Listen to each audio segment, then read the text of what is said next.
Okay, so elephant in the room, I fully failed this challenge, but I think I'm kind of glad about it.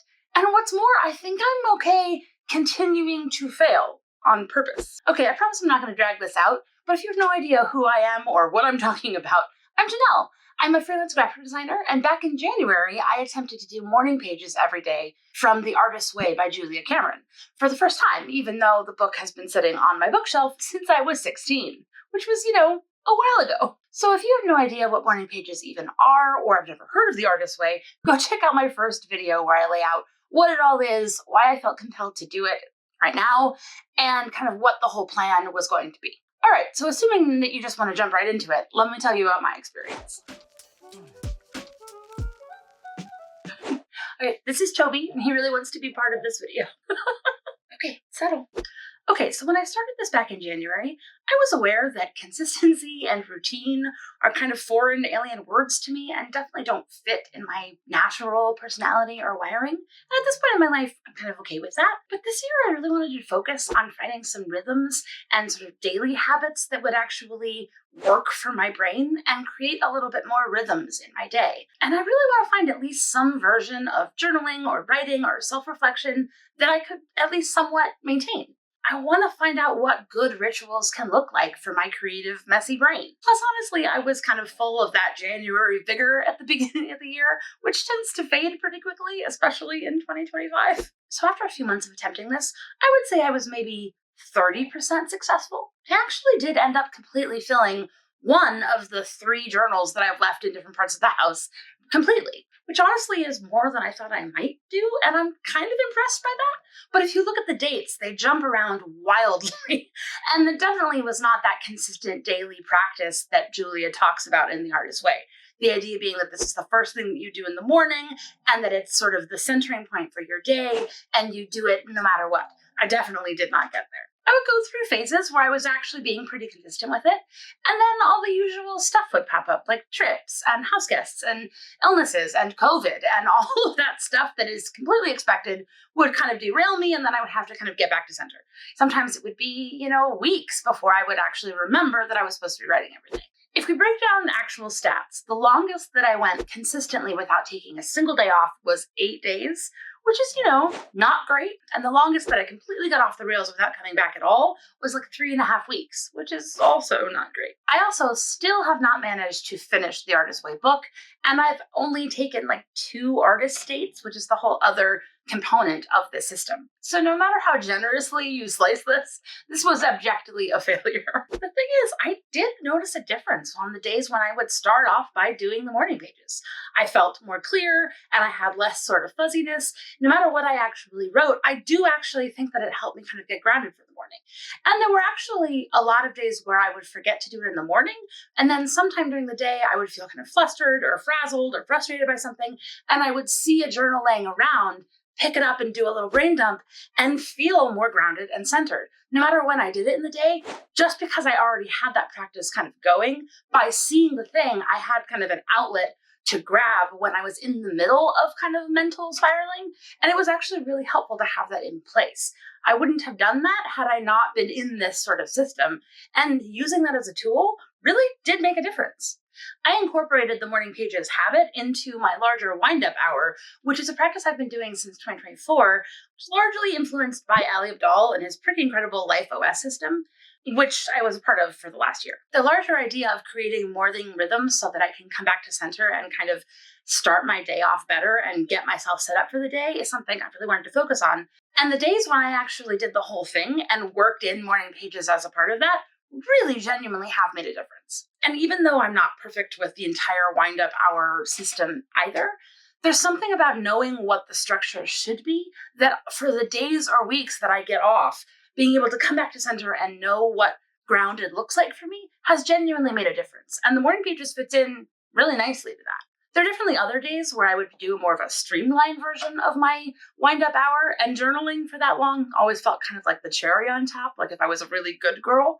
So, not perfect, but at least it's something. Julia's whole thesis is that by getting out all of the gunk in your brain first thing, you're sort of waking up your creativity and clearing out all of the cobwebs that get between you and your creative expression. And while that sounds pretty woo-woo, I really do get the idea of it. And honestly, in practice, I genuinely felt it. There were some days where I'm like, this is not going to make a difference. This is silly. All I'm doing is whining. But it actually did a few hours later make me feel more connected and more kind of clear. I really did feel the difference. Overall, it's probably time that I accept the fact that I'm probably never going to be that girl who sits with her matcha latte at 6 a.m. with her little journal and a blanket and does her gratitudes for the day and all of that as this very consistent practice. That's probably never going to be who I am. And that's okay. In the same way that I haven't been perfect about doing my weekly and monthly and quarterly check-ins with myself as part of my life OS system, even though I genuinely enjoy it and it's really helpful to me when I do.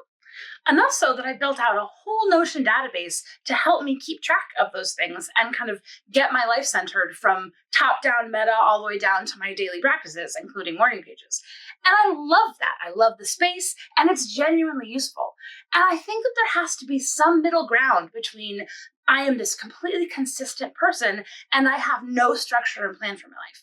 I think there's something about having spaces for your messy creative brain to come back to and kind of reorient you when you're feeling a little off. There has to be the rest of us in that messy middle space that can use some level of structure. And I think that's what I'm coming to with this morning pages and with the general life structure. I think balance is a really charged word, especially as a self-employed creative who has all of the time in the world, but also never enough time. That feeling like you're never quite doing enough, but you also want to take self-care. How the hell do you do that?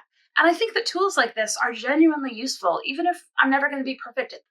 One of the biggest takeaways that did really work was having multiple journals scattered around the house with pens attached to each of them.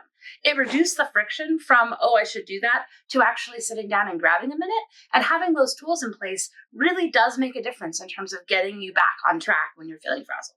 And I think applying that question, how can I reduce the friction, really does make a difference when you're feeling messy. This definitely has not been the ultimate tool of creative enlightenment for me, as it seems like it has been for a lot of other people, which is great for them. And that's okay. Honestly, I think there's always a part of me that's sort of looking for that silver bullet of creative inspiration, which is human. I'm also not totally done. I really do want to keep making time to read the book because I think she has some really thoughtful, useful things in there that there's still more that I can get out of. And I actually think that the artist state concept is really beautiful and something that I do want to make more of an effort to incorporate into my life.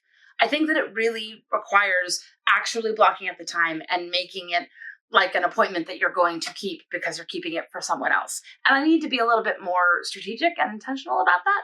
But when I do take the time to give myself creative freedom to just play or be inspired, it really does make a difference. And I know that instinctually, but having a name and a category for that time takes it a little bit farther in a way that I think could be really useful. More than anything, I'm seeing these as useful tools in my arsenal, in the same way that when I read a good self-development book, I can get some strategies that can continue to be useful later. Surprisingly, I think the most useful thing about morning pages for me is having them as a tool for the middle of the day. If I just had a fight or a bad client call, or I'm feeling frazzled about my to-do list, or just all of this mental gunk, I work by myself, I'm alone during the day, and having somewhere to sort of process and verbally dump when I'm starting to feel that way is genuinely useful. And that's something that I'll take forward, even if I'm not doing it first thing in the morning. So I definitely flunked, but I intend to continue this as an ongoing practice indefinitely, with a lot of grace for myself, which is pretty exciting. This is a bit of a short video today, but I promised an update.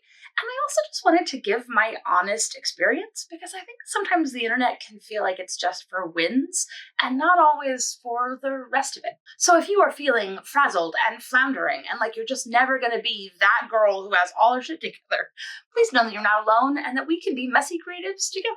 I'd love to hear your experiences with this if you've done it, and if there are any other kind of creative experiments that you want to see me tackle. Drop it in the comments and let's have a chat about it. See you next time. Toby, say bye. Toby, say bye. Oh, thank you.